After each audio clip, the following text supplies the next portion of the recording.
Welcome to the Sleep Porch. Tonight's journey takes us inward, into the vast and mysterious world inside your own mind. We'll explore some of the most fascinating and surprising truths psychology has uncovered. Secrets of memory, perception, and the quiet patterns that shape our thoughts. Some of the things we'll explore tonight will feel tender and familiar, like the way a simple scent can carry you back to a moment from decades ago. Others may quietly astonish you, such as the fact that your brain can make decisions before you even realize a thought has begun. Yet each insight opens a small window into the hidden workings of the mind, stranger, deeper, and far more beautiful than we often imagine.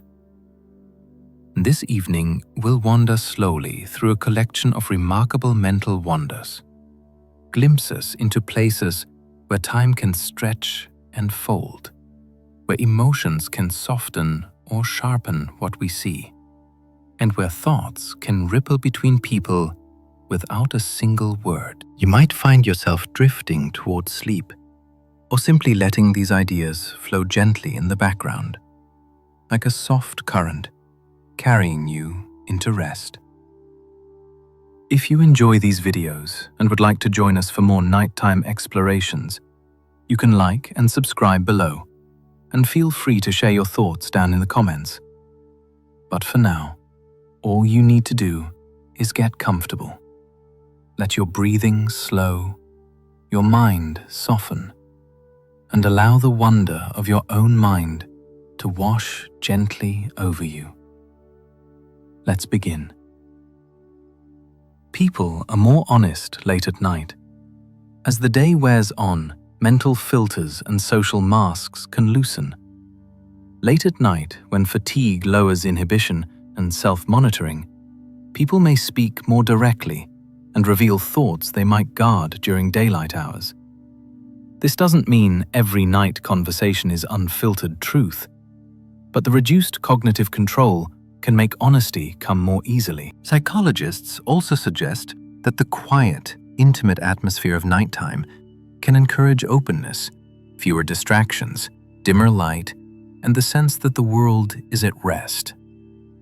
In these hours, conversations can drift into personal territory, sometimes deepening connections. The phenomenon is not universal, but many people know the feeling. Words flowing more freely under the cover of night, as if the mind relaxes into its natural rhythm, and guarded thoughts finally step into the open. Multitasking makes your memory less reliable. While it might feel efficient, juggling multiple tasks at once can weaken how well we remember them. The brain's attention system works best when focused, and dividing it forces information to compete for mental resources. This can result in memories that are less detailed or even missing entirely. For example, trying to check messages while listening to a friend can lead to forgetting key parts of the conversation. Studies show that frequent multitaskers may even struggle to filter out irrelevant information, making concentration harder over time. The allure of multitasking lies in its sense of productivity. But the mind records life more richly when it's given the chance to linger on one thing at a time. In a world that demands constant switching, choosing to do one thing slowly can feel like a luxury, and one your memory will thank you for. Touch from another person can lessen pain. The warmth of a hand on your shoulder or someone holding your hand can do more than comfort. It can change how your brain perceives pain. Physical touch activates sensory pathways that compete with pain signals, reducing their intensity. It also triggers the release of oxytocin, a hormone linked to bonding and stress reduction. In one study, couples who held hands during a painful experience not only reported less discomfort, but their brain waves began to synchronize. This suggests that touch doesn't just soothe emotionally. It can create a shared physiological state that eases suffering. In moments of distress, a gentle touch can act as both shield and anchor, reminding the body that it's not alone. Sometimes the simplest gestures carry the deepest healing power. Scent can influence decision-making without awareness.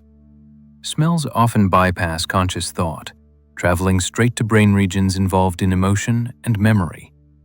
This direct route means scents can influence mood and behavior without us realizing it. In experiments, pleasant ambient scents in stores have been shown to increase the likelihood of purchases, while the smell of cleaning products can lead people to tidy up more. These subtle effects work because scent can prime certain thoughts or associations. Lavender may induce calm. Citrus may signal freshness and energy. While we often think of decisions as purely rational, the truth is that invisible sensory cues can tip the scales. Becoming aware of this influence can be empowering, allowing us to recognize when our choices are being swayed by the quiet language of scent. Placebo sleep can make you feel more rested. In a curious twist of psychology, simply believing you've slept well can improve performance and mood the next day, even if you haven't. In one study, participants told they had above-average sleep quality performed better on cognitive tests, regardless of their actual sleep. This effect, known as placebo sleep, shows how expectation can shape mental and physical states. The brain uses belief as a shortcut, adjusting energy levels and focus based on perceived rest. Of course, genuine sleep is irreplaceable for health.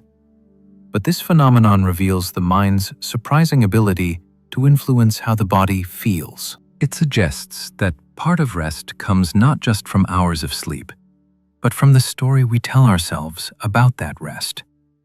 Your mind can sense when someone is staring at you. Many people have experienced the uncanny feeling of being watched, only to turn and find it's true. While science hasn't fully explained this, some research suggests that subtle cues, a shift in shadows, changes in peripheral vision, or even faint sounds may alert us unconsciously. The brain is finely tuned to detect social attention, as knowing when eyes are on us has been vital throughout human history. Evolutionary psychologists proposed that this sensitivity helped our ancestors avoid predators and navigate complex social interactions. Whether through lurid perception or a deeper instinct, the sensation can be so compelling, but it prompts action before conscious thought catches up. A quiet nudge from our more ancient selves. Body language can reveal feelings you haven't admitted to yourself. Posture, gestures, and micro-expressions often reveal emotions we haven't consciously acknowledged. For example, crossed arms may signal defensiveness, while subtle shifts in tone can indicate unease. Psychologists note that these cues are sometimes visible to others before they're clear to us, providing an external mirror of our internal state. Becoming aware of your own body language can reveal hidden stress, attraction, or excitement. Likewise, reading others' nonverbal signals can help deepen empathy and understanding. This silent language operates in parallel with speech and sometimes speaks more honestly than words. In moments of self-reflection, imagining how your body holds itself can be like overhearing your mind's unspoken thoughts. Smells can unlock memories buried for a lifetime. The human sense of smell is woven deeply into the brain's oldest memory pathways. Unlike sight or sound, a scent slips past the usual routes of processing and goes straight to the limbic system, the quiet inner chamber where emotions and long-held memories live. This is why a single trace of perfume, the smell of rain on warm pavement, or the aroma of a childhood meal can feel like stepping into a time machine. These scent-sparked memories often return with remarkable clarity, vivid, detailed, and full of feeling, even when the moment belongs to a life you barely remember. Psychologists call this the Proust effect, named after the writer who tasted a simple madeleine and found himself swept back into his childhood. Moments like these remind us that the mind is not a tidy cabinet of memories, but a living landscape where the past can rise softly into the present. They are living landscapes, and senses are like keys that can open locked doors, allowing forgotten feelings to step quietly back into the present. Lucid dreaming lets you control the dream world. In lucid dreams, you become aware that you are dreaming, and with that awareness, you can sometimes shape the dream itself. People who experience lucid dreaming report flying over mountains, breathing underwater, or rewriting the events of their dream as they happen. Psychologists believe lucid dreams arise when parts of the brain linked to self-awareness become active during sleep. While the dream state continues for some, these dreams happen naturally. Others train themselves through techniques like reality checks and dream journals. Research even shows that skills practiced in lucid dreams can improve performance in waking life. But beyond any practical benefit, lucid dreaming offers something more profound. A reminder that our minds can create whole worlds rich with detail and emotion that we can walk through as if they were real. And in those worlds, we are both the traveler and the architect. People remember unfinished tasks better than finished ones. Imagine working on a project, stepping away before it's complete, and finding the task lingering in your mind. Psychologists call this the Zeigarnik effect. Our brains hold on to incomplete tasks more vividly than completed ones. This mental open loop evolved to help us remember what still needs doing, but it can also keep us awake at night, replaying conversations or reminding us of work left undone. Studies suggest the effect occurs because unresolved activities create a kind of mild tension in the mind, and finishing the task releases it. That's why making a to-do list can feel oddly calming. It signals to the brain that the task is accounted for, even if it's not yet done. In daily life, this effect can be both a motivator and a source of stress, depending on how we use it. Either way, it's a powerful example of the mind's unfinished business. Gratitude can lower stress hormones in your body. The act of feeling and expressing gratitude is more than just polite habit. It can shift the body's chemistry. Studies have found that people who regularly focus on what they are thankful for show lower levels of cortisol, the hormone released during stress. Gratitude practices, such as keeping a daily journal or reflecting on positive moments before sleep, can also increase activity in brain regions linked to empathy and joy. This isn't just a pleasant mood change. It's a physiological response that can strengthen the immune system, improve sleep quality, and even support heart health. Psychologists suggest that gratitude shifts attention away from what is lacking and toward what is abundant, creating a sense of safety and connection. In this way, it helps the mind relax, allowing the body to follow. A grateful thought held quietly for a moment can ripple through the nervous system like a calming tide. People can be influenced by words they barely perceive. Sometimes the mind reacts to messages it doesn't consciously notice. In psychology, this is called subliminal priming. The presentation of stimuli so brief or subtle that it falls below conscious awareness yet still influences thoughts or behavior.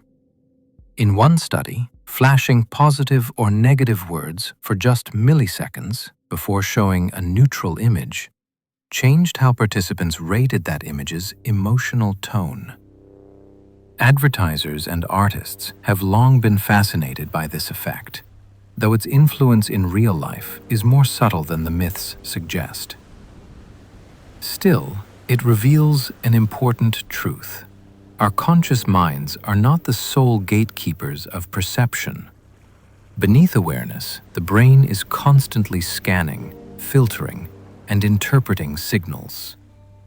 Most of these impressions never surface into words, but they can tilt our decisions, shape our impressions, and leave us with feelings we can't quite explain. Whispers from the edge of perception. Music can trigger memories hidden for decades. A song from your teenage years can pull you instantly back to a school hallway, a summer afternoon, or a person you haven't spoken to in years. Music has a unique relationship with memory because it engages multiple parts of the brain at once. Auditory regions, motor areas, and crucially, the limbic system. The rhythm, melody, and lyrics weave together to form a rich context. And when that song plays again, the original emotions return with it. For people with Alzheimer's disease, familiar music can sometimes awaken moments of clarity, allowing them to sing along to lyrics they otherwise couldn't recall. Psychologists believe music works as a powerful retrieval cue, one that bypasses some of the barriers that time and memory loss create. It is a reminder that even when memories feel lost, they can still be carried within us, waiting for the right note to set them free. Optimism can boost recovery from illness. Hope and positive expectation are not just comforting, they can be biologically protective. Studies have shown that optimistic people often recover faster from surgery, respond better to certain treatments, and have lower rates of some chronic illnesses. Optimism appears to reduce harmful stress responses, encourage healthier behaviors, and even strengthen the immune system. This doesn't mean ignoring reality or forcing a smile through hardship. Rather, it's about expecting that difficulties can be overcome and that the future holds possibility. Psychologists suggest that optimism can help people persist with rehabilitation, follow medical advice more consistently, and maintain the mental resilience needed for healing. While the body does its quiet work of repair, the mind's outlook can tilt the odds in our favor, turning hope into a kind of invisible medicine that moves through every heartbeat and breath. People remember gossip more than neutral information. Human beings evolved in small social groups, where knowing who could be trusted, that eerie feeling that you've lived a moment before. Déjà vu is still not fully understood. One leading theory is that it occurs when the brain's recognition system briefly misfires, creating a false sense of familiarity. This may happen when a new experience closely matches patterns from past memories, even if you can't recall the original moment. Neuromiming studies suggest that the temporal lobe, especially areas involved in memory, plays a role. For most people, déjà vu is fleeting and harmless, but it offers a glimpse into how the brain stitches together present and past. In that brief flicker, reality feels doubled, the now overlaid with the ghost of a past that may never have been. It's a reminder that perception is not a perfect record, but an interpretation. And sometimes the mind's storyteller gets ahead of itself. People talk faster when they are nervous. When anxiety rises, so can the speed of our speech. This is partly driven by the body's fight-or-flight response, which increases heart rate and breathing. The brain, primed for rapid action, pushes thoughts forward more quickly, and the mouth struggles to keep pace. Nova speakers may also skip pauses, rush through sentences, or stumble over words as we can map structures, trace electrical signals, and watch patterns of activity. Yet the deeper mystery of how consciousness arises, or why memories feel vivid, still escapes us. Some brain regions have no fully defined function, and the intricate networks linking them are more complex than any familiar concern. One soft yawn can drift through a room, touching person after person without a single word being spoken. And this gentle ripple isn't unique to humans. Chimpanzees, dogs, and even birds sometimes catch each other's yawns. Psychologists believe this shared response is tied to empathy, a subtle sign of connection, a small reminder that we are linked more deeply than we realize. We unconsciously mirror the behavior of those around us, reinforcing connection. In humans, the likelihood of catching a yawn increases with closeness. You're more likely to yawn after a friend than a stranger. The act itself remains partly mysterious. While yawning helps regulate brain temperature and promote alertness, its social spread seems to serve a different purpose, silently syncing the rhythms of a group. In a way, a shared yawn is a quiet reminder of our biological link to one another. A small, unspoken gesture that says, "We're in this moment together." Hypnosis can change how the brain processes pain. Under hypnosis, the person can sometimes feel less pain, or even none at all, during experiences that would normally cause discomfort.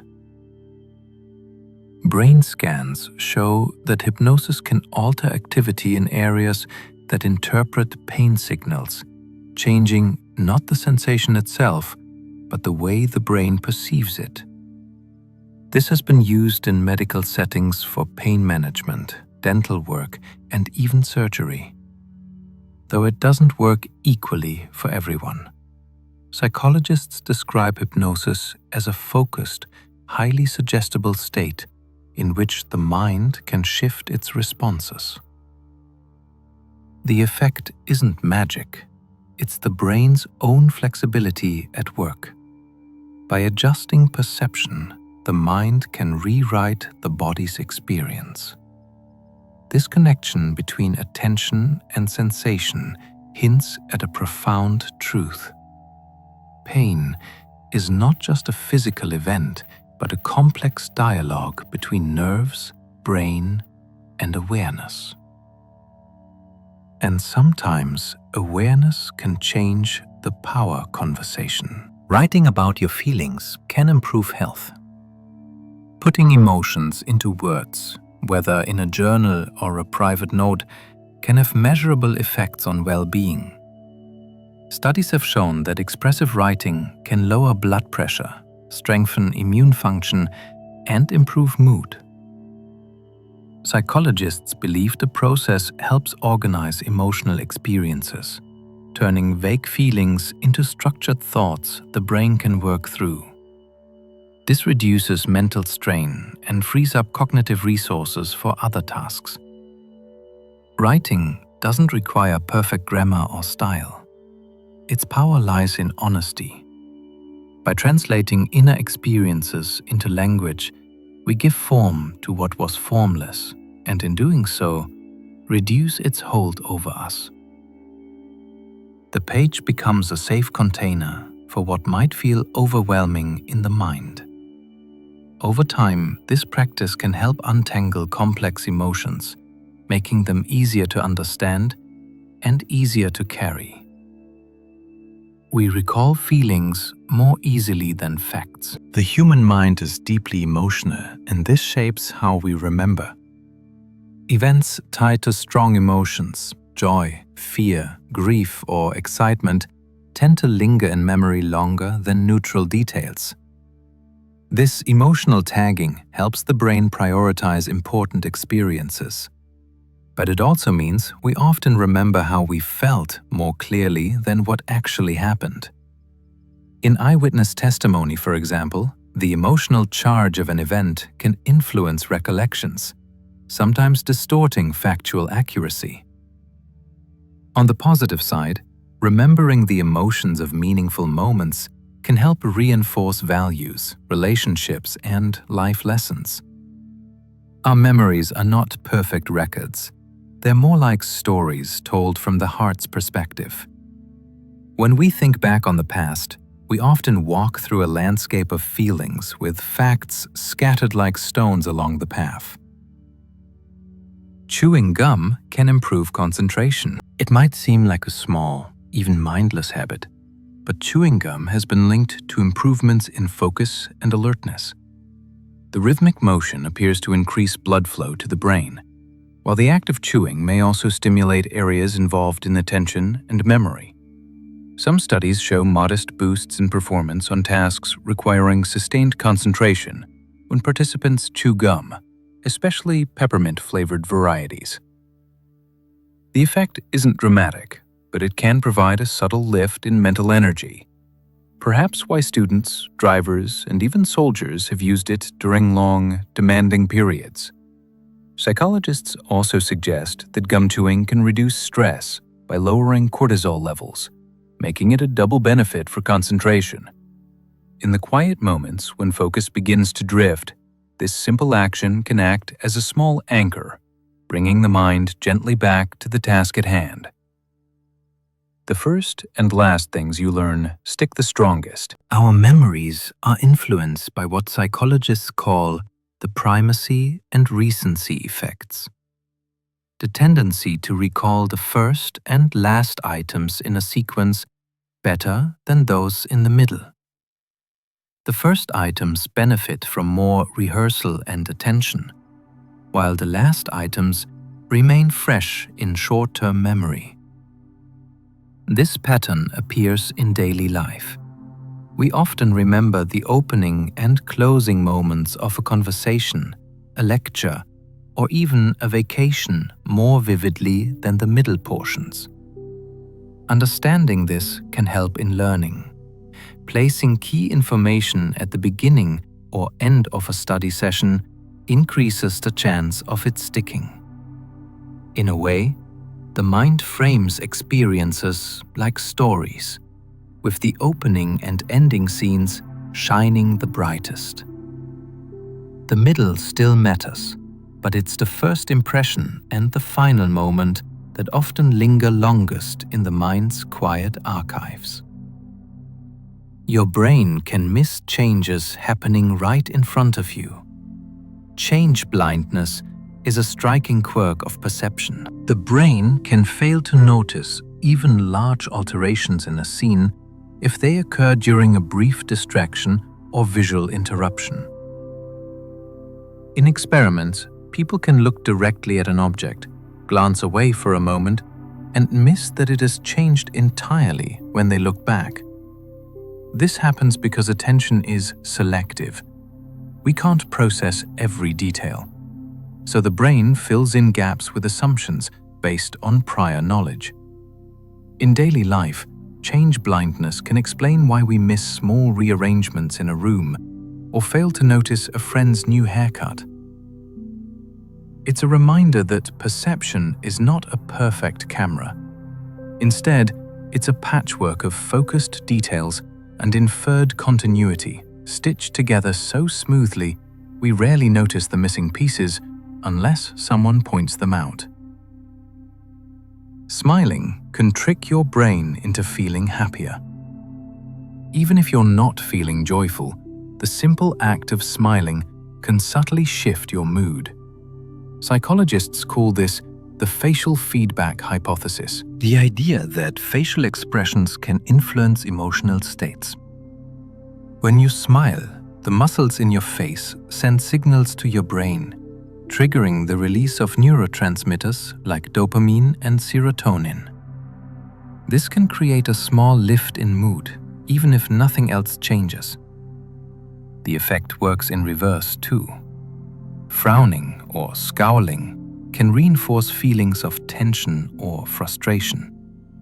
It's not a crawl, but in moments of stress, A conscious smile can be a gentle nudge toward a calmer state. This is why some people practice soft smiling during meditation, a relaxed, almost imperceptible upturn of the lips. It's a reminder that the mind and body are deeply intertwined. And sometimes happiness can begin with a simple, deliberate expression. Your subconscious can influence who you find attractive. Attraction feels like a conscious choice, but many of its foundations are laid beneath awareness. Subtle cues, the symmetry of a face, the tone of a voice, even a person's scent can trigger responses rooted in biology and experience. Evolutionary psychologists suggest that some of our preferences trace back to subtle markers of health, while others are shaped by culture, experience, and the stories we carry within us. The subconscious weaves its own threads too. A certain laugh may echo the warmth of someone you once trusted. A hairstyle may mirror a figure you loved in childhood.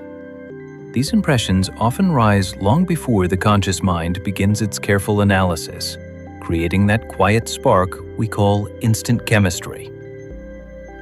It's a gentle reminder that attraction is both ancient and deeply personal, a soft dance between instincts shaped over millennia and the intimate pathways carved by our own memories.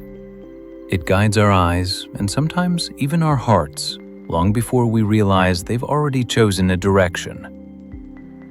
Flow states can make hours slip by like minutes. A flow state is a peaceful mental space where focus becomes effortless. Time stretches and folds around you, and the outside world drifts softly into the background. Artists, athletes, and scientists often describe losing themselves in their work, emerging hours later, feeling energized rather than drained. Psychologists say flow occurs when the challenge of a task matches your skill level. Enough difficulty to engage fully, but not so much as to overwhelm. In this state, the brain reduces activity in the prefrontal cortex, the region tied to self-consciousness, freeing attention to merge with the task. FO is not just productivity at its peak. It's a deeply satisfying immersion where action and awareness become one. Many people find it during hobbies, creative projects, or even problem-solving at work. In the quiet trance of flow, minutes dissolve into moments, and the mind moves as smoothly as a river finding its way to the sea. People can develop new senses with technology. Technology can extend human perception beyond its natural limits, effectively giving us new senses. Some researchers have created devices that translate non-visual data, like magnetic fields or ultrasonic distances, into tactile signals the brain can learn to interpret. Over time, users begin to sense these signals as naturally as sight or touch, integrating them into daily awareness. For example, a belt that vibrates when facing north can eventually give a person an intuitive sense of direction, much like migratory animals. These enhancements demonstrate the brain's neuroplasticity, its ability to adapt to new streams of information and weave them into perception. While these tools are still experimental, they point toward a future where human senses could expand to detect ultraviolet light, infrared heat, or even the chemical composition of the air, opening entire dimensions of experience we can only imagine now. Learning something new physically reshapes your brain. Each time you learn a new skill or concept, your brain's neural networks change. This process, called synaptic plasticity, strengthens existing connections and forms new ones, allowing information to be stored and retrieved more efficiently.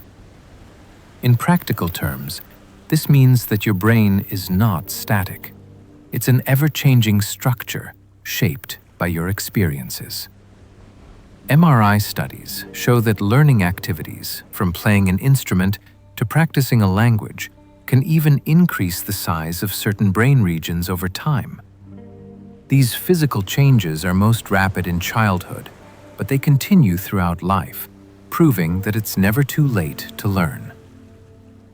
The act of learning is like walking through a field until a faint trail becomes a well-worn path.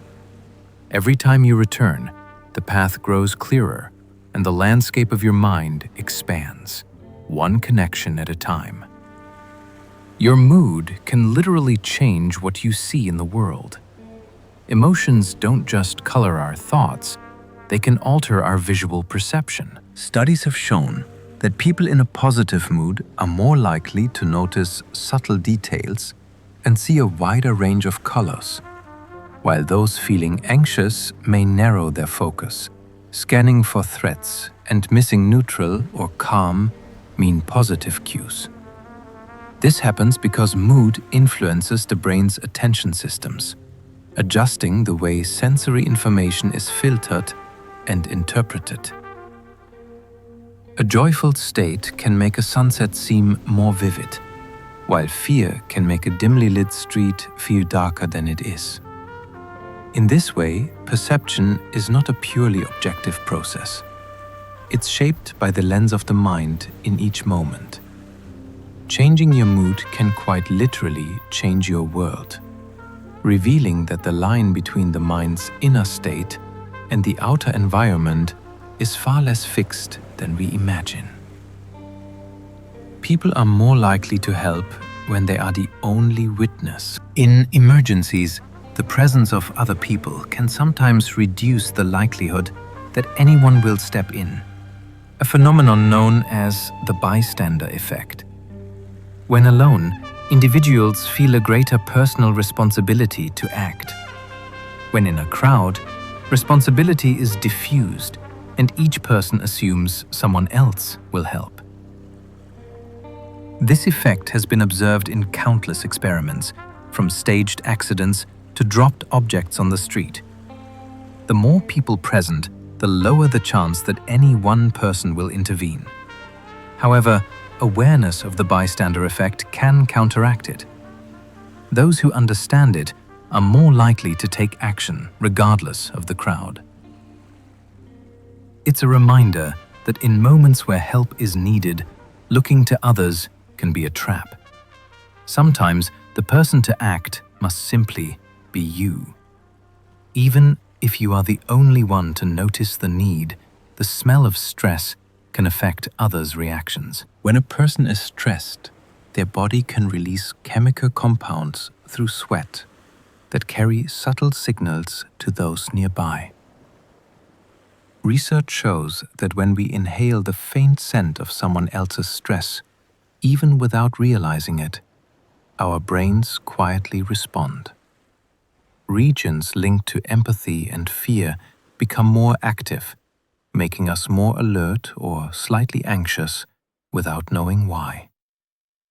It means that stress can travel silently between people, not only through words or expression, but through something as subtle as scent. Long ago, this likely helped communities sense danger together. But in the modern world, it explains why tension in a room can drift from person to person like an invisible ripple. And yet, there's comfort in this knowledge, because if stress can spread, calm can too. By softening our own breath, settling our thoughts, and grounding our energy, we can gently shift the emotional atmosphere around us without saying a single word, yet allowing others to feel the difference. Nostalgia can make you feel physically warmer. Nostalgia isn't only a warm feeling in the heart. It can literally make you feel warmer in your body. Experiments have shown that recalling cherished memories can increase perceived temperature and even reduce the sensation of physical cold. Psychologists believe this link may be rooted in evolutionary needs. Social warmth and physical warmth are intertwined in the brain, both tied to feelings of safety and belonging. When we revisit happy moments from the past, our bodies respond as if we've stepped into a more comfortable environment.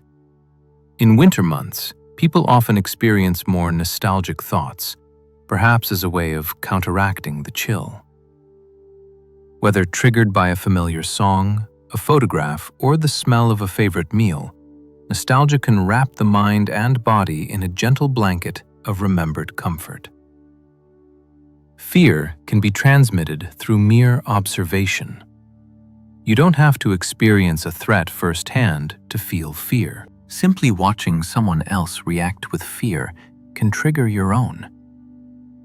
This is because the brain contains mirror systems that simulate others' emotions, allowing us to learn about dangers indirectly. In studies, people who observed someone else showing signs of fear toward a specific object later showed similar fear responses themselves, even without direct exposure. This mechanism likely evolved to help us avoid harm by learning from the experiences of others. In daily life, it means that fear can ripple through groups in seconds, influencing behavior before words are spoken. Just as calm can be contagious, so too can alarm, making emotional awareness a powerful tool in shaping the collective mood of those around us. Authority figures can make ordinary people obey extreme orders. In the 1960s, psychologist Stanley Megram conducted experiments showing that ordinary people, under the direction of an authority figure, would deliver what they believed were painful electric shocks to others. The study revealed how social pressure and the presence of authority can override personal morals, leading people to act in ways they might never choose on their own. While controversial, the findings have been echoed in other contexts, from military settings to workplace hierarchies. The effect is rooted in our tendency to trust perceived experts and defer responsibility when following orders. This doesn't mean people are powerless. Awareness of the influence can strengthen resistance. It's a reminder that moral courage sometimes means stepping out of the shadow of authority, reclaiming personal choice, even when every voice around you says, "Just do as you're told." Peripheral vision detects motion faster than central vision. Your eyes are most detailed in the center, but they're fastest at detecting motion at the edges. Peripheral vision is attuned to movement, a survival trait from when noticing a sudden rustle could mean spotting a predator or prey. This sensitivity is tied to the rod cells in the outer retina, which are better at picking up light and motion in the contrast conditions. In modern life, this means you might notice something moving in the corner of your eye before you consciously look at it. It's part of the brain's early warning system, scanning constantly for change, ready to draw your focus where it's needed most. In the quiet margins of your sight, the past lingers, an ancient watchtower still keeping guard. Writing by hand can improve memory more than typing. Handwriting engages the brain differently from typing, involving fine motor skills, visual processing, and spatial awareness all at once. This richer sensory experience helps encode information more deeply, making it easier to recall later. Students who take handwritten notes often remember concepts better, even if they write less overall, because summarizing in real time requires active engagement with the material. Writing by hand also slows the pace, giving the mind more time to process ideas. While typing is fast and efficient, handwriting can act like a form of mindful learning. Each stroke of physical imprint of thought etched not just on paper, but into the neural patterns of memory. Smiling can trick your brain into feeling happier. Even without genuine joy, forming a smile can nudge your brain toward a lighter mood. This is because facial muscles send feedback signals to the brain, influencing emotional processing. Studies show that people holding a pen between their teeth to simulate a smile report more amusement when viewing cartoons compared to those who frown. The effect isn't about pretending to be happy. It's about creating a small physical cue that the brain interprets as a sign of safety and positivity. Over time, this gentle feedback loop can become a quiet tool for shifting perspective, especially in moments when the day feels heavy. We judge faces in less than 1/10 of a second.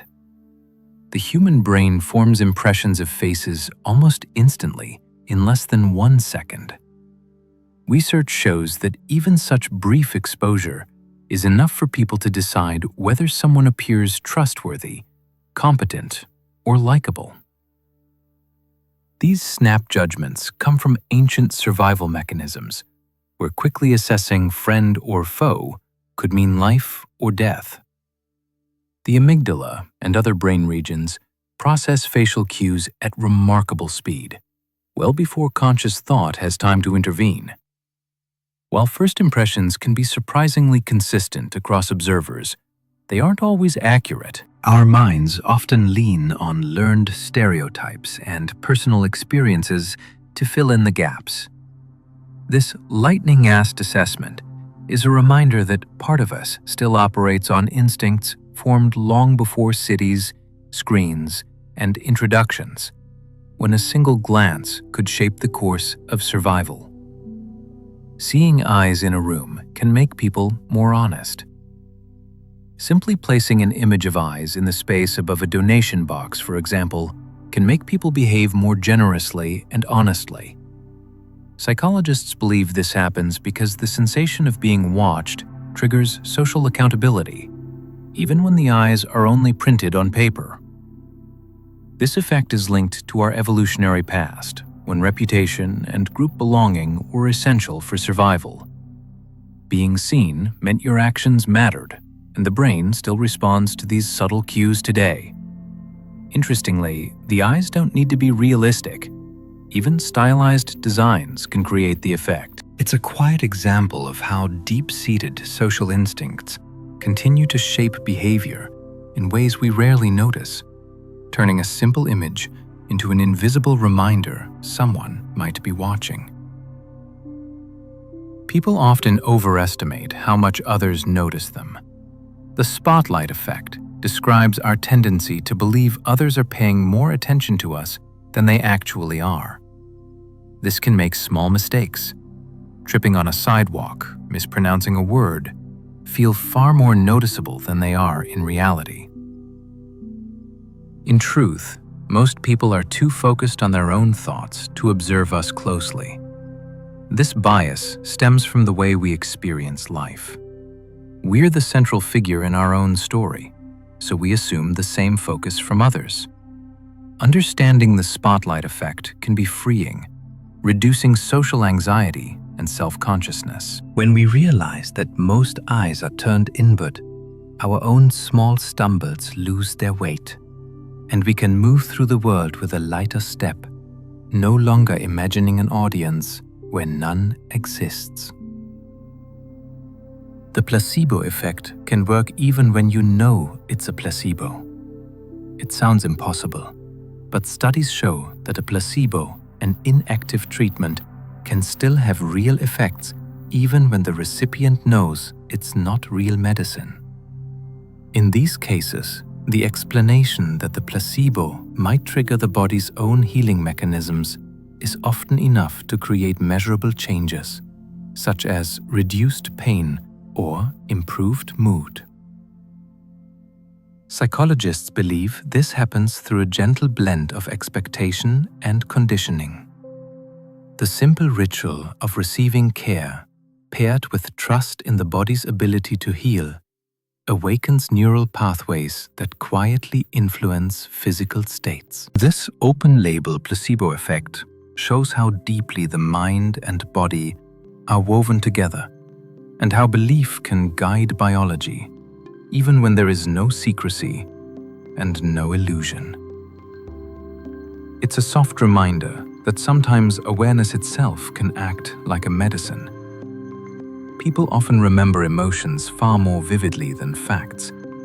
When you look back on an important moment, what returns first is usually the feeling, the lift of joy, the heaviness of grief, or the warm flush of embarrassment, not the precise order of events. This is because emotions are processed and stored in brain areas closely linked to memory, such as the amygdala, making them easier to retrieve than factual details. While this emotional focus can help guide future decisions, it can also blur the accuracy of our recollections. We may recall the feel of a day, but lose track of the specifics. This is why two people can share an experience, yet remember it differently. In the story of our lives, emotion is often the ink, and the details are the paper. Without the feeling, the memory fades, but with it, even vague outlines can remain vivid for years. Forgetting can be just as important as remembering. Forgetting may feel like a flaw, but it's an essential part of how memory works. The brain is constantly taking in vast amounts of information, and letting go of less useful details helps make room for what matters most. Psychologists believe that forgetting allows us to generalize from past experiences rather than getting lost in specifics. It also prevents outdated information from interfering with new learning. This adaptive forgetting can be thought of as pruning a tree, removing old branches so the healthy ones can grow. Far from being a sign of weakness, the ability to forget is one of the mind's ways of staying efficient and focused, ensuring that the memories we carry are the ones most relevant to our present and future. Your brain can adapt to see the world upside down. In classic experiments, people wore special glasses that inverted their vision, turning the world upside down. At first, the experience was disorienting, but within days, the brain adjusted. Objects felt right side up again, even though the image entering the eyes was reversed.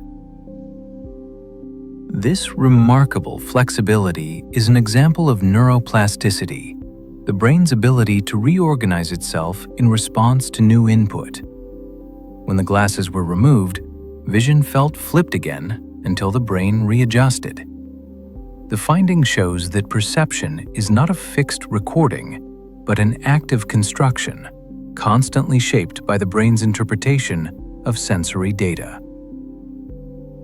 Even something as fundamental as up and down is in part a matter of adaptation. Group decisions can be riskier than individual ones. In certain situations, groups tend to make bolder, riskier choices than individuals would alone, a phenomenon called group polarization. This can happen because discussion often amplifies dominant opinions, and shared enthusiasm can downplay potential dangers. The effect is visible in settings from business meetings to political rallies. While collective decision-making can draw on diverse perspectives, it can also lead to risky shift, where the desire for unity and momentum outweighs caution.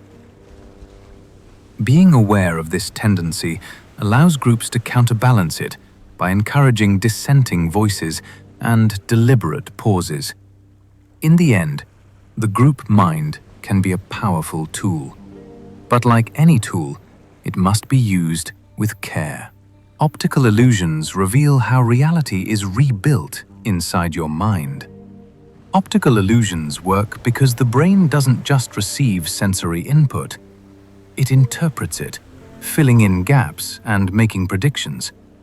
When these predictions clash with the raw data, the result can be an image that appears to shift, move, or hide details that are in plain sight. Illusions reveal the shortcuts the brain uses to make sense of the world quickly. These mental shortcuts usually serve us well, but they remind us that what we see is a version of reality reconstructed inside our heads, not reality itself.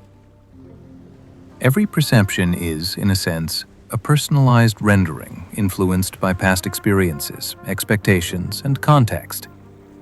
Laughter can rewire your brain for resilience. Laughter isn't just a reaction, it's a kind of mental exercise that can build resilience. When we laugh, the brain releases endorphins and reduces levels of stress hormones, creating a physiological state that makes it easier to cope with challenges. Shared laughter strengthens social bonds, providing a network of support that is crucial in difficult times. Over time, these moments of joy can act like repeated training sessions for the nervous system, teaching it to recover more quickly from stress. In this way, laughter becomes more than a fleeting pleasure. It's a resource stored within the body and mind, ready to be called upon when life demands courage. A sense of purpose can extend lifespan. Research shows that people who feel a strong sense of purpose, a clear reason to get up each morning, often live longer, healthier lives. Purpose provides motivation, which can encourage healthier habits, reduce stress, and strengthen social connections. It also seems to benefit the body directly, with studies linking purpose to lower levels of inflammatory markers and better cardiovascular health. This doesn't mean purpose has to be grand or world-changing. It can be as personal as caring for loved ones, pursuing a creative passion, or contributing to a community.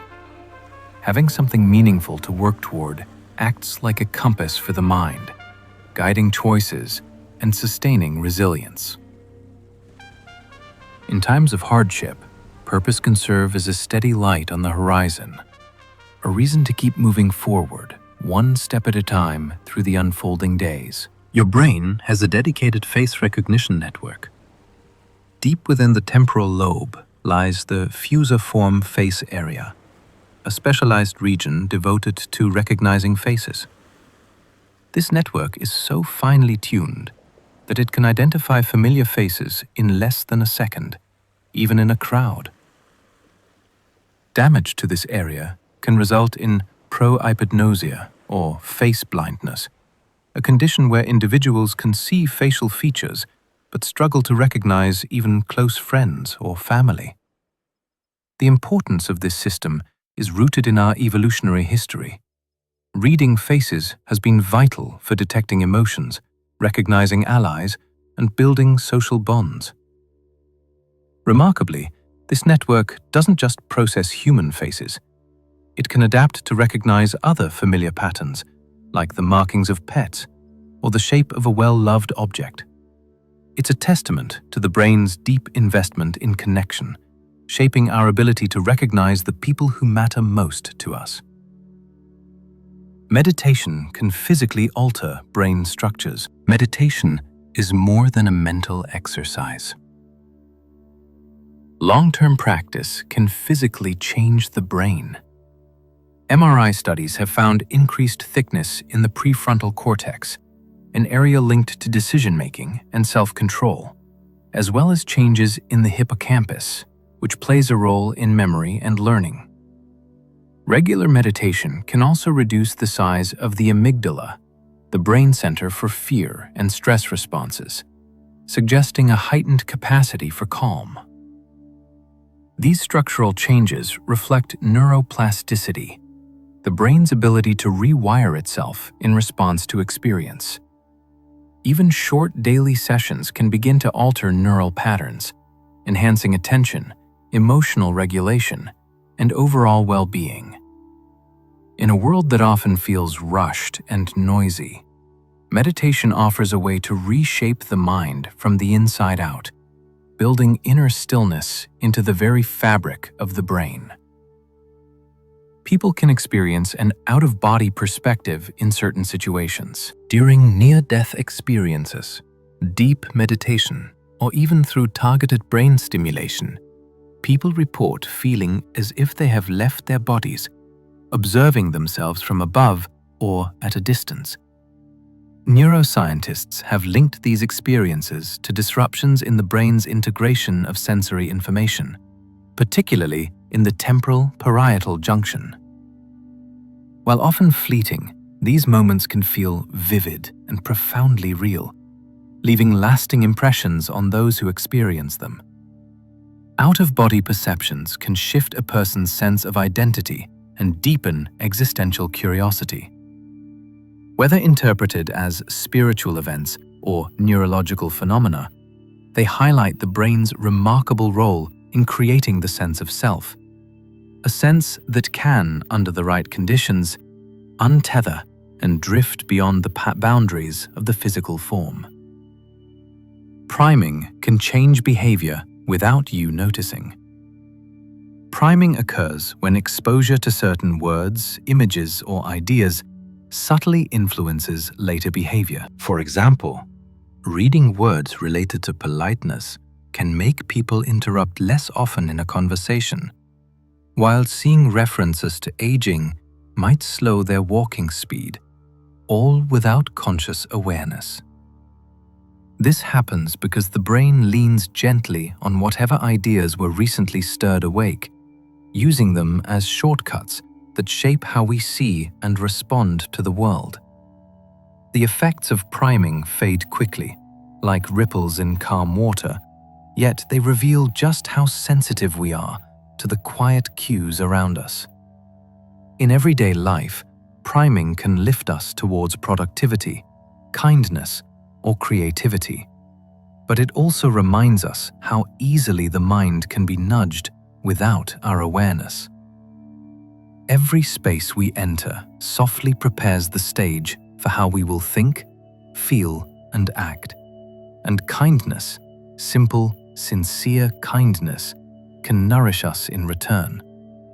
Acts of helping don't just brighten someone else's day, they also soothe the body itself, lowering blood pressure, easing stress hormones, and gently strengthening the immune system. Psychologists suggest this may be due to the release of oxytocin, which promotes feelings of warmth and trust, while also supporting cardiovascular health. Even small gestures, like holding a door or offering a smile, can create these effects. Over time, kindness can become a reinforcing cycle.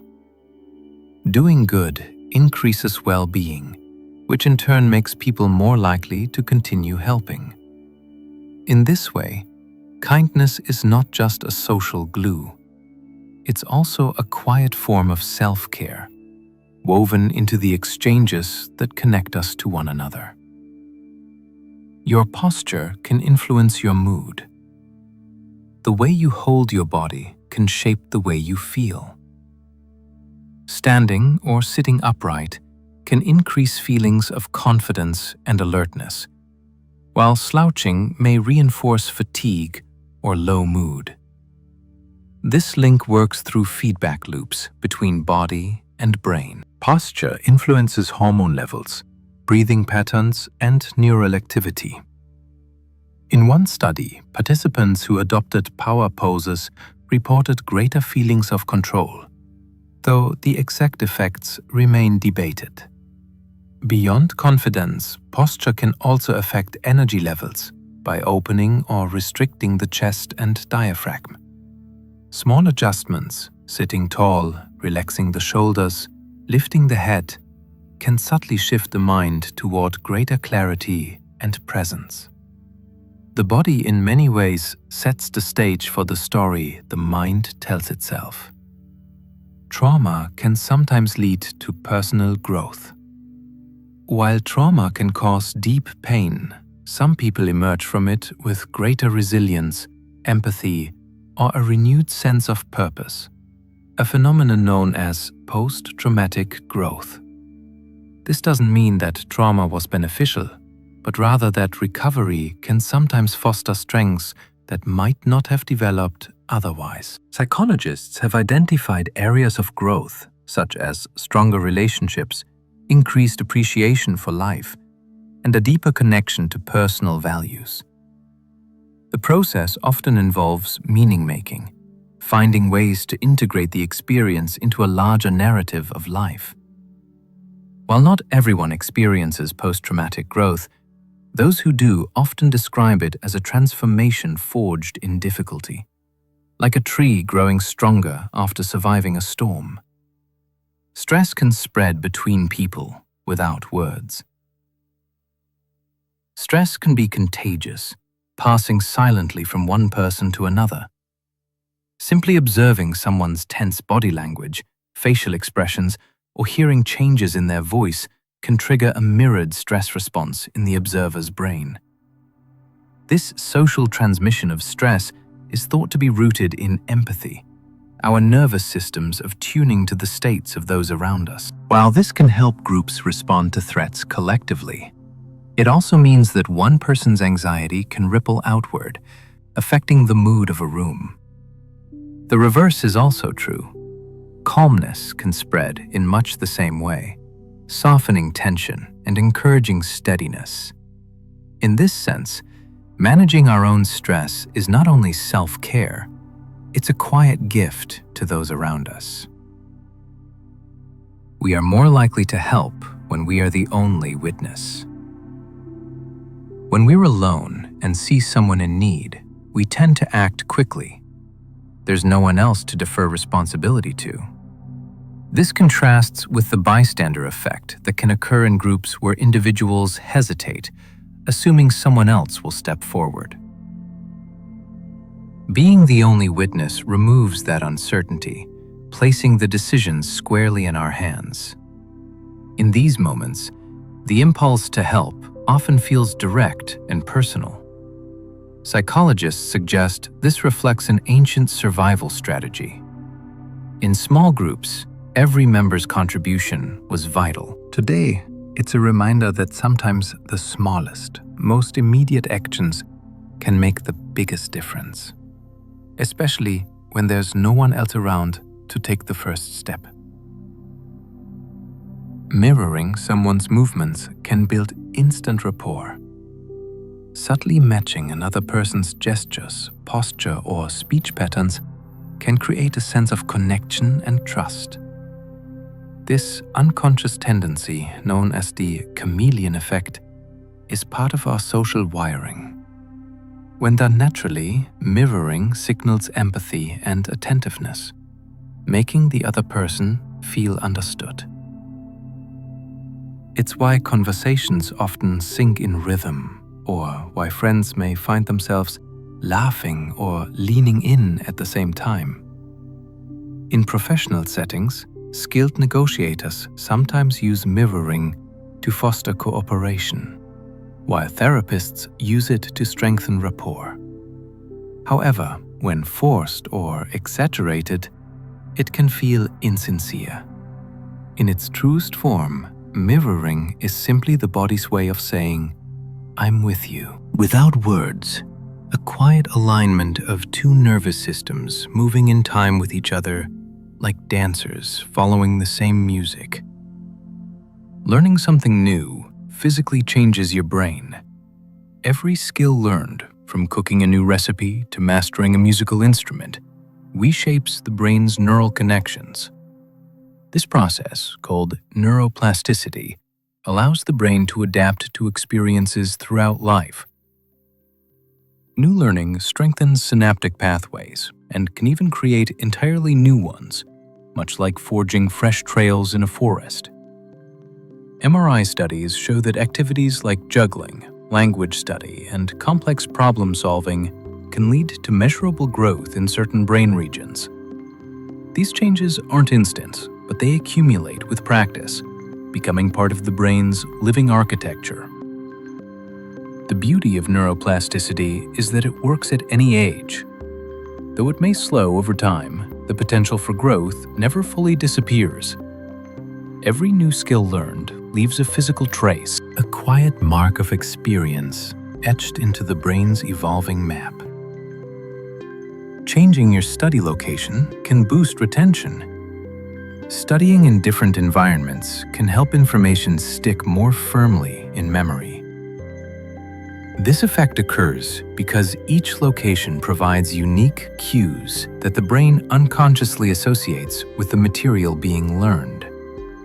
When you recall the information later, you have a richer web of associations to draw from. For example, alternating between a quiet room, a park bench, and a library can create subtle variations in lighting, background noise, and scents, all of which become retrieval cues. Psychologists suggest this technique can be particularly useful for preparing for exams or presentations. The same principle applies beyond studying. Practicing a skill in varied contexts can improve adaptability and performance. By gently shaking up routine, you give your brain more threads to weave into memory, creating a tapestry that's harder to unravel. Teaching others strengthens your own understanding. Explaining a concept to someone else requires organizing your thoughts, finding clear language, and anticipating questions, all of which deepen your grasp of the material. This is sometimes called the Protet effect, and it's why teachers often say they learn as much as they teach. When you teach, you actively retrieve and reconstruct knowledge, strengthening the neural pathways that store it. Even the process of preparing to teach can improve retention, as your brain engages with the information in a more structured, purposeful way. This approach works for skills as well as facts. Showing a friend how to cook a dish, for example, reinforces your own muscle memory. In a way, teaching transforms knowledge from something you hold to something you live, making it a more permanent part of your mind's library. Some fears are inherited through evolution. Certain fears, such as the fear of snakes, spiders, or heights, appear more readily in humans and other primates, even without direct negative experiences. Psychologists and evolutionary biologists believe these fears are prepared through evolution, giving our ancestors an advantage in avoiding danger. Studies have shown that people can develop fear responses to these stimuli more quickly than to neutral objects like flowers or houses. While modern life has made many of these dangers less relevant, the underlying predisposition remains. This evolutionary inheritance means our emotional responses aren't shaped only by personal experience, but also by the long history of survival encoded in our nervous systems. In some cases, our instincts are whispers from a past where a single moment's caution could mean the difference between life and death. Multitasking reduces the quality of your memory. Switching between tasks may feel productive, but it often comes at the cost of memory accuracy. When attention is divided, the brain can't fully encode each task's details, leading to weaker recall. Multitasking also makes it easier for the mind to blur the source of what it learns, remembering a fact but losing track of where it came from. When we do this often, the brain slowly adapts, choosing breadth over depth, scattering attention instead of settling into stillness. Over time, it becomes harder to focus deeply on just one thing. Psychologists gently suggest the opposite: monotasking, giving your full presence to a single activity so your mind can learn, absorb, and remember with ease. Even your sense of time can stretch or fold softly around you. Time is not rigid inside the mind. It flows with your emotions, your attention, and the newness of each moment. In times of danger or intense concentration, the minutes can feel longer as the brain gathers more details with every heartbeat. Conversely, familiar routines can seem to vanish quickly with hours passing in what feels like minutes. This effect explains why childhood often seems to stretch endlessly. Every experience is new, while adulthood can feel faster as novelty decreases. Psychologists suggest that deliberately seeking out new activities can slow the perceived passage of time, adding richness to each day. In this way, our sense of time is less like a clock and more like an accordion, expanding and contracting with the music of our experiences. Some memories can be erased with targeted disruption. Researchers have found ways to weaken or even erase specific memories in animals by disrupting the reconsolidation process, the period when a memory is recalled and then stored again. While still largely experimental in humans, this approach has been explored as a potential treatment for traumatic memories. By interfering with the brain's chemical pathways during reconsolidation, scientists can make certain memories less vivid or emotionally charged. The possibility raises both hope and ethical questions. Could erasing pain also erase important parts of identity? For now, the research reminds us that memory is not a fixed recording, but a living, changing construct, one that can, in certain circumstances, be rewritten. Your brain can generate false memories that feel completely real. False memories aren't just fuzzy recollections. They can feel as vivid and detailed as genuine ones. Experiments have shown that suggestion, imagination, and even photographs can lead people to remember events that never occurred. The brain builds memories by reconstructing details each time they're recalled, which means they can shift subtly over time. This flexibility is normally useful, allowing memories to adapt, but it also leaves them open to distortion. In some cases, people may confidently recall entire scenarios that are entirely fabricated, complete with emotions and sensory impressions. It's a reminder that memory is not a perfect archive. It's a story our mind tells, and like any story, it can change in the telling. Your brain can hallucinate gaps in your vision without you knowing. Everyone has a blind spot where the optic nerve meets the retina, yet we rarely notice it. This is because the brain automatically fills in the missing information using surrounding details and patterns. This filling in process happens constantly, not just at the blind spot, smoothing over small gaps in vision caused by blinking, shadows, or obstructions. Most of the time, the result is seamless, but it means that what we see is partly a construction, not a direct capture of reality. In this way, the brain acts like an editor, presenting a polished version of the world rather than the raw footage. We live in an image shaped as much by interpretation as by light. Hearing your own name activates a unique brain response. Your name is like a personal alarm bell for the brain. Even in a noisy room, hearing it can cut through the chatter and capture your attention instantly. This is known as the cocktail party effect. And brain scans show that hearing your own name triggers heightened activity in the medial prefrontal cortex, an area tied to self-awareness. The reaction is automatic and often emotional, as names are deeply tied to identity and social connection. This sensitivity likely evolved because recognizing when someone was addressing you could mean safety, opportunity, or vital information.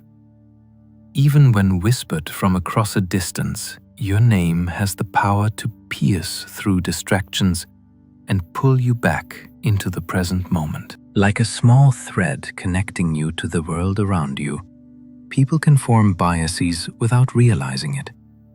Biases aren't always deliberate or conscious. The brain's tendency to form quick impressions and categorize information can lead to implicit biases, automatic preferences, or associations that operate below awareness. These can influence decisions, perceptions, and interactions, even in people who value fairness and equality. Implicit bias tests reveal that such associations can be surprisingly resistant to change, but awareness is the first step in countering them. By slowing down decisions, seeking diverse perspectives, and questioning gut reactions, we can begin to challenge these hidden patterns. This process doesn't erase bias entirely, but it can weaken its influence, allowing our actions to better reflect our conscious values. In a way, it's like learning to spot a current beneath the surface. Once you know it's there, you can choose how to navigate it. Group pressure can shape opinions without evidence. Humans are deeply social, and our opinions can be swayed simply by the views of those around us. In classic experiments, participants were willing to give obviously wrong answers to simple questions when everyone else in the group did the same, a phenomenon known as conformity. This pull toward agreement can be stronger when the group is unanimous or when we feel uncertain.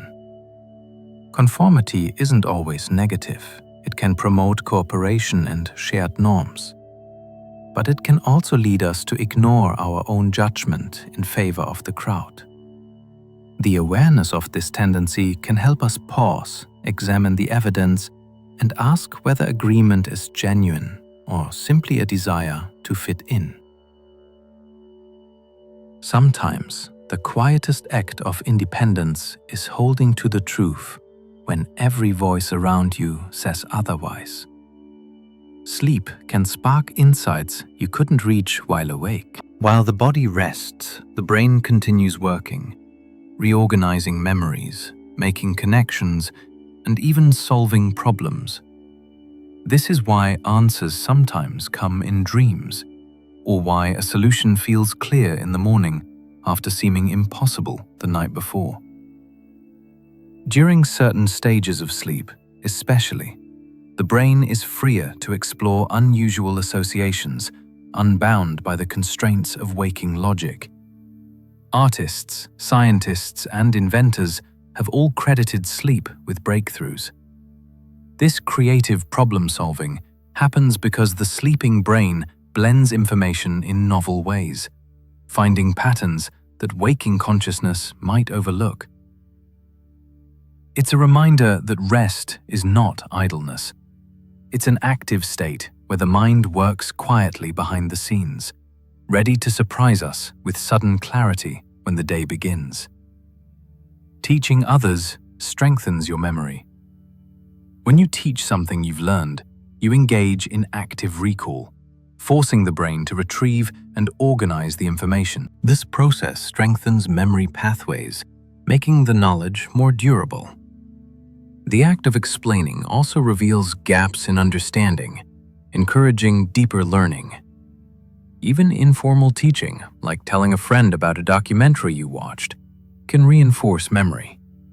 Psychologists call this the protégé effect, and it's why teachers, tutors, and coaches often know their subjects so well.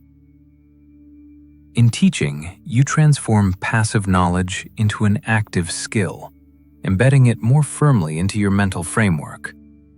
The more you explain, the more the information becomes a part of you. Doodling can help you stay focused. Far from being a sign of distraction, doodling can actually support concentration. In one study, participants who doodled while listening to a dull audio recording remembered more details than those who didn't. Polite engagement of doodling may prevent the mind from fully wandering, keeping it anchored to the present task. This effect works because the brain has a limited capacity for attention. A small, repetitive activity can fill unused mental space without taking focus away from the main activity. For some people, doodling during lectures or meetings is like holding a gentle tether between their wandering thoughts and the information in front of them. In the quiet strokes of a pen, attention finds its rhythm. Smiling can trick your brain into feeling happier. The simple act of smiling, even when not prompted by joy, can activate brain pathways that release mood-lifting chemicals like dopamine and serotonin, This is the facial feedback hypothesis in action. Our expressions influence our emotions as much as the other way around. In experiments, people asked to hold a pen between their teeth, forcing a smile, reported finding jokes funnier than those who frowned. While a smile won't erase stress or sadness, it can create a small upward shift in emotional state, making it easier to face challenges. It's a reminder that body and mind are in constant conversation, and sometimes the body can speak first. Taste is shaped more by smell than by your tongue. What we call taste is largely a blend of flavor and aroma. The tongue can detect only 5 basic tastes: sweet, salty, sour, bitter, and umami, while the thousands of subtle flavors we perceive come from the sense of smell. When you eat with a blocked nose, food often seems bland because those aromatic signals are missing. The brain fuses taste and smell into a single experience, processing them together in regions tied to memory and emotion.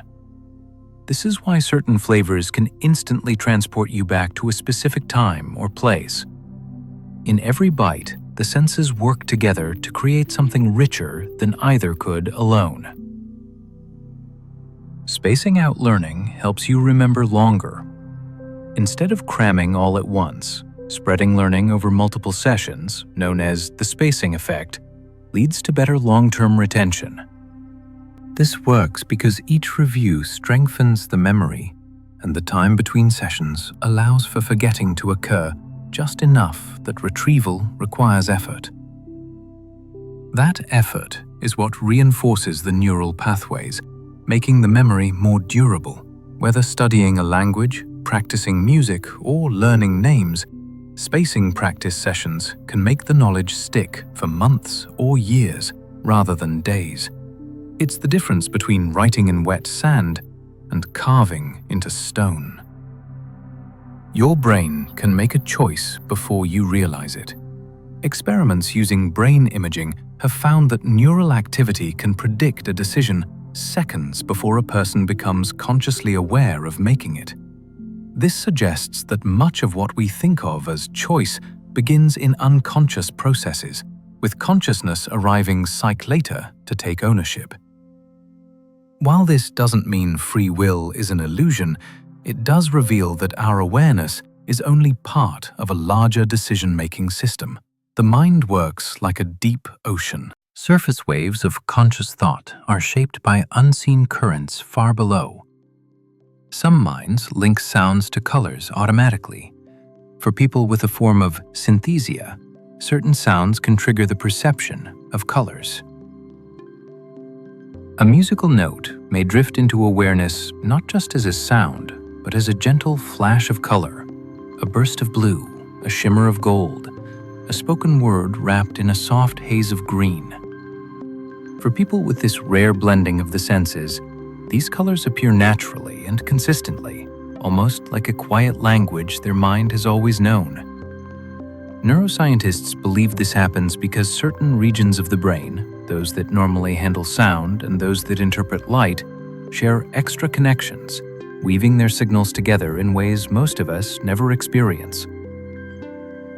Though synesthesia is uncommon, it offers a tender glimpse into the brain's incredible flexibility, its ability to layer the world with textures, colors, and meanings that go far beyond the ordinary. For those who have it, music isn't simply heard, it's seen.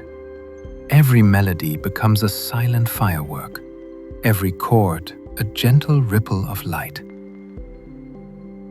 Stories about other people's behavior, whether positive or negative, tend to stick in memory more than neutral information. This bias may come from evolution, where tracking reputations and social alliances was crucial for survival. Knowing who could be trusted, who might pose a threat, and who contributed to the group offered a real advantage.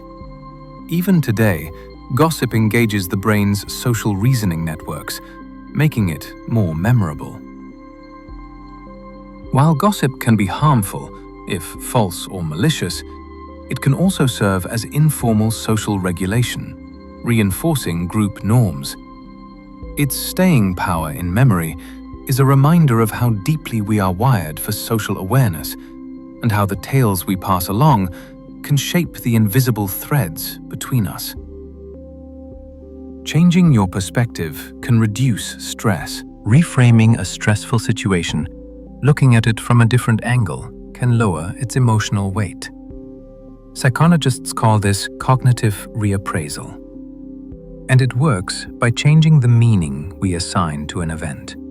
For example, viewing a challenge as an opportunity to grow rather than a threat can reduce anxiety and improve problem solving. Brain scans show that reappraisal activates the prefrontal cortex, which helps regulate the amygdala, the brain's fear center.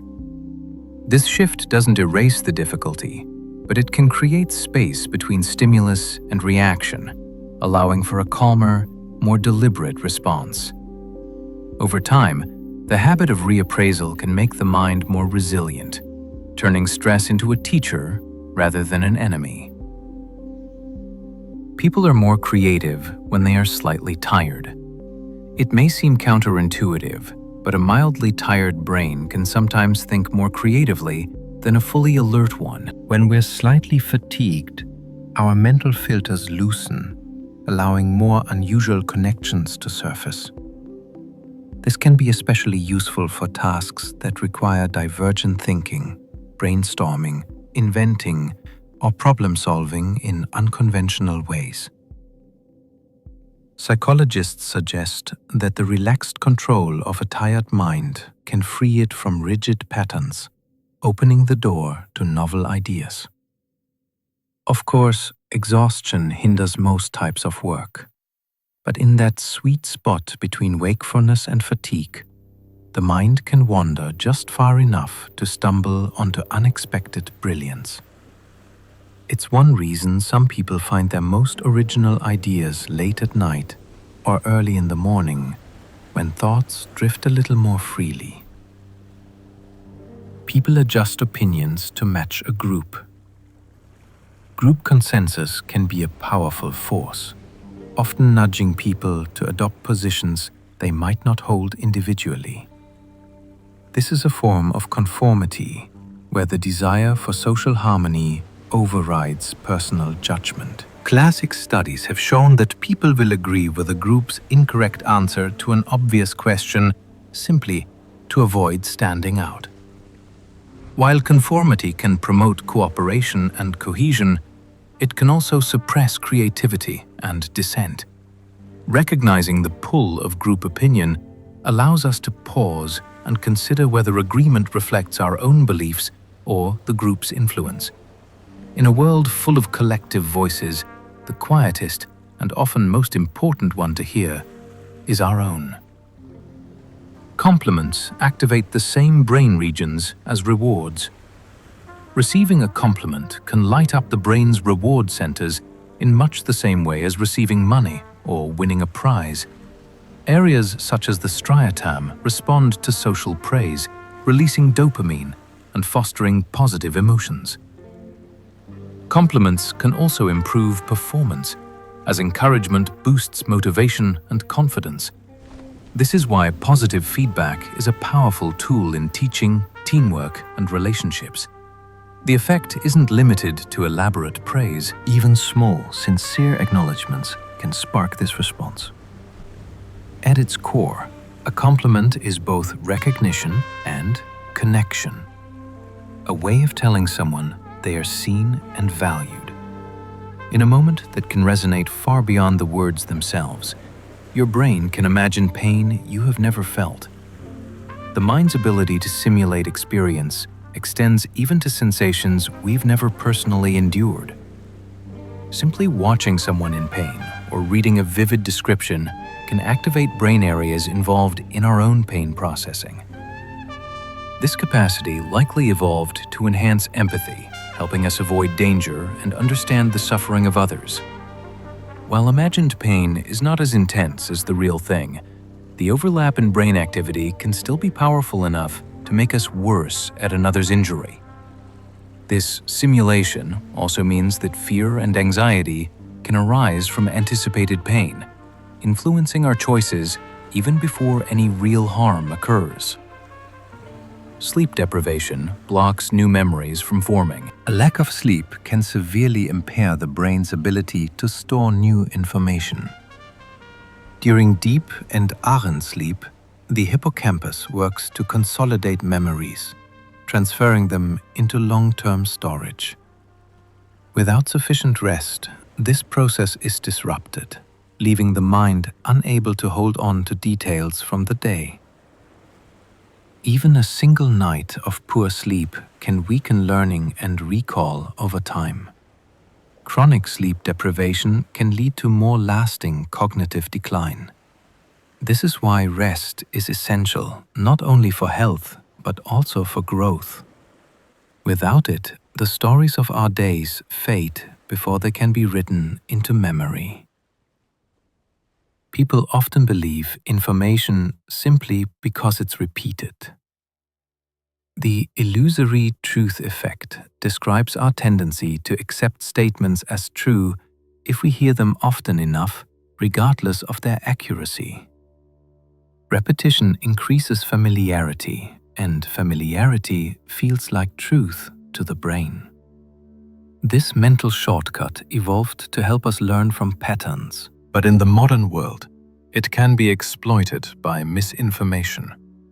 Being aware of this bias allows us to slow down and fact-check before accepting repeated claims. In a noisy information landscape, the mind's comfort with the familiar can be both a strength and a vulnerability. Your brain processes faces in a special way. Faces are so important to human interaction that the brain devotes specialized regions to recognizing and interpreting them. The fusify form face area, located in the temporal lobe, allows us to quickly identify individuals, read emotions, and detect subtle changes in expression. This system is so efficient that we often recognize a face faster than we can recall a name. It's also why we sometimes see faces in clouds or patterns. The brain is primed to find them everywhere. The importance of this skill reflects our evolutionary history, where reading faces was central to communication and survival. Anticipation often feels better than the event itself. The joy of looking forward to something, a trip, a holiday, a long-awaited meeting, can sometimes outweigh the pleasure of the event itself. Psychologists call this the anticipation effect, and it happens because imagining the future allows the mind to craft an ideal version, free from the unpredictability of reality. Anticipation can lift mood, increase motivation, and even reduce stress in the days leading up to an event. When the moment arrives, it may not match the vivid picture we've built, but that doesn't diminish the value of looking forward. In a way, anticipation is its own reward. A slow, sweet unfolding in the mind that stretches happiness across time, letting us enjoy not just what is, but what might be. We judge faces in less than a blink. A single glance is enough for the brain to form an impression of a face, sometimes in less than 100 milliseconds. This lightning-fast evaluation involves the amygdala and other areas responsible for processing social cues, assessing trustworthiness, and recognizing familiarity. These quick judgments often rise gently from within, more like a whisper in the belly than a fully formed thought. They feel intuitive because they slip past deliberate reasoning, appearing as a quiet sense of knowing. And while these instant impressions can help us sense danger or recognize familiar faces, they can also be shaped by hidden biases. When we become aware of how swiftly the mind moves, we gain the chance to pause, to let slower, more thoughtful impressions drift in and settle. In the time it takes for a single blink, the mind sketches its first portrait of a moment. Just a soft outline, the earliest draft of understanding. Sense, too, can influence our inner world without ever announcing themselves. The connection between smell and emotion is immediate and quiet, slipping straight into the limbic system, bypassing the mind's rational gates. Even the faintest aroma can shift a mood, gently and invisibly, like a breeze moving through a half-dreaming mind.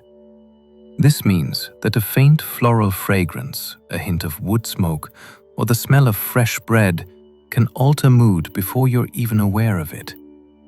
Calming scents like lavender may slow heart rate and promote relaxation, while sharper smells like citrus can increase alertness. These effects are subtle but powerful, shaping the emotional background of a moment.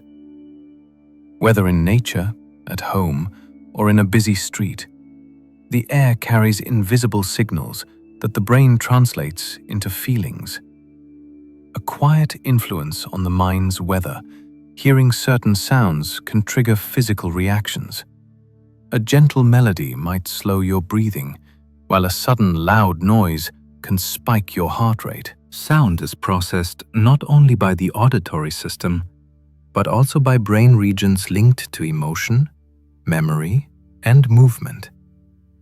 Certain frequencies can create tingling sensations, as in ASMR, while others may cause discomfort or tension.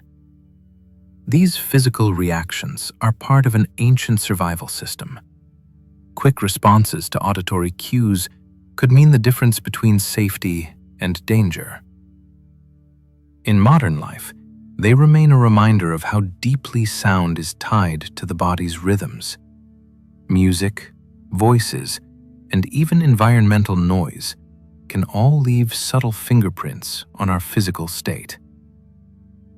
Your mind works differently when solving problems alone. When working alone, people often engage in deeper, more reflective thought, free from the influence of others' opinions. This can lead to more original solutions. Though it may lack the stimulation and feedback of group collaboration, brain activity during solitary problem-solving often shows greater activation in areas linked to introspection and internal visualization. Working alone allows for unfiltered creativity, but it also requires self-discipline to stay on track. In contrast, group settings can boost energy and idea sharing, but risk conformity. Knowing when to seek solitude and when to collaborate can help harness the strengths of both approaches. People remember emotionally charged moments more vividly. Emotion acts like a spotlight on memory, sharpening details and strengthening recall. Whether the moment is joyful, frightening, or sorrowful, heightened arousal triggers the amygdala to signal the hippocampus, prioritizing the event for long-term storage. This is why we can recall where we were and how we felt during major life events, even decades later. While emotion improves memory for the central details, it can sometimes blur peripheral ones. The feeling remains clear, but the exact sequence of events may fade. These memories form part of the emotional fabric of our lives, moments where the heart and mind worked in unison to ensure they would not be forgotten. People are more persuasive when they mirror others' movements. Subtle imitation of gestures, posture, and expressions can increase persuasiveness and rapport. This nonverbal mirroring signals attentiveness and alignment, often without conscious awareness from either person. In negotiations, sales, and even casual conversation, mirroring can make the listener feel more understood, which increases receptivity to ideas. The effect works best when natural and understated. Forced imitation can feel manipulative. At its most genuine, mirroring is simply a reflection of empathy, a silent conversation between bodies that reinforces the spoken one. Your brain can rewire itself throughout life. Neuroplasticity allows the brain to adapt and change its structure in response to learning, experience, and injury. New connections form between neurons, and existing pathways can strengthen or weaken depending on how often they're used.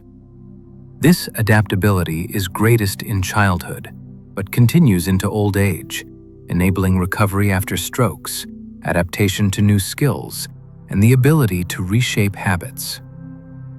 Every new experience, from meeting someone new to practicing a craft, subtly alters the brain's architecture. We are, in a very real sense, sculptors of our own minds. Your sense of time changes under extreme emotion. Moments of fear, excitement, or awe can warp time perception. Under stress, the brain processes more sensory information, making a moment feel longer in retrospect. In contrast, intense joy or focus can make ours seem to vanish in an instant. This elasticity in time perception reflects the brain's adaptive responses to important events, ensuring that crucial moments are noticed and remembered. It's why a few seconds in danger can feel like minutes, and why an evening of laughter can disappear in a heartbeat. The mind holds to mysteries we have yet to unravel. Despite decades of research, vast questions remain about how the mind works. From the origins of consciousness to the depths of memory and emotion. Each discovery seems to open new doors, revealing layers of complexity we hadn't imagined. The mind is not just a collection of processes. It's a landscape where thoughts, dreams, and awareness flow together. In exploring it, we are not only studying biology, we are also tracing the outlines of what it means to be human. For now, many of its secrets remain, inviting us to keep looking inward toward the quiet depths we carry with us everywhere. And so, our journey through the mind draws to a close. We've wandered through memories and dreams, traced the currents of thought, and stood at the quiet edges of what we know about ourselves. Each fact, each reflection, has been a small light in the vast inner landscape. A reminder that even in stillness, the mind is alive with wonders beyond imagining. Perhaps some of these ideas have lingered with you, or perhaps they've already dissolved into the soft haze of rest. That's the beauty of a night spent exploring. You don't need to hold on to every detail. The mystery will still be there tomorrow, waiting for you. If you happen to still be awake, you can go ahead and watch the next video. Now, if your eyes are heavy, you can simply let yourself drift, carried by the gentle hum of your own thoughts. Sleep well, and good night.